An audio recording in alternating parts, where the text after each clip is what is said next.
Kung hindi nyo pa na-try ang pistachio chiffon cake, i-try nyo na. Perfect po ito ngayong darating na Pasko. At para mas sumarap ang inyong handaan ngayong Pasko, idagdag nyo na sa inyong holiday list ang aking pistachio chiffon cake. Premium, freshly baked, at siguradong mapapawaw ang buong pamilya. Walang charot-charutan to, promise sobrang sarap nito.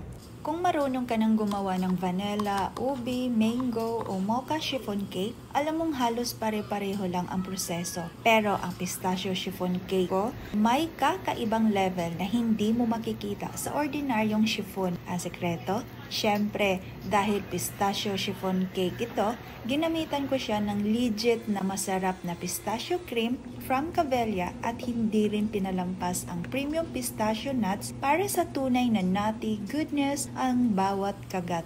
At para sa pampatamis, stevia ang ginamit ko. Yun talaga ang madalas kong ginagamit sa mga cake recipes ko. Mas light, mas guilt-free, pero hindi tinipid ang sarap. Kaya masasabi kong premium quality talaga ang lahat ng ingredients na ginamit ko.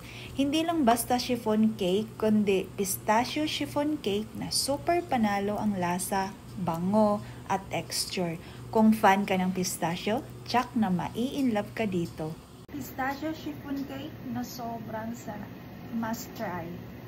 So, slice na natin para makita nyo kung gaano ka soft and fluffy ang cake na to. Mapapansin nyo rin yung maliliit na butas. Yan yung mga pino kong hinalong pistachio nuts. Sobrang lambot at super sarap nito. Promise talaga yan. Pwede nyo rin itong subukan sa bahay. Simple lang gawin at siguradong mai-enjoy nyo. At kung gusto nyo namang tikman ang aking special recipe, message nyo lang ako. Open ako for more orders, lalo na sa mga taga Cagayan de Oro City. So, ayan lang po guys. Thank you for watching. Bye!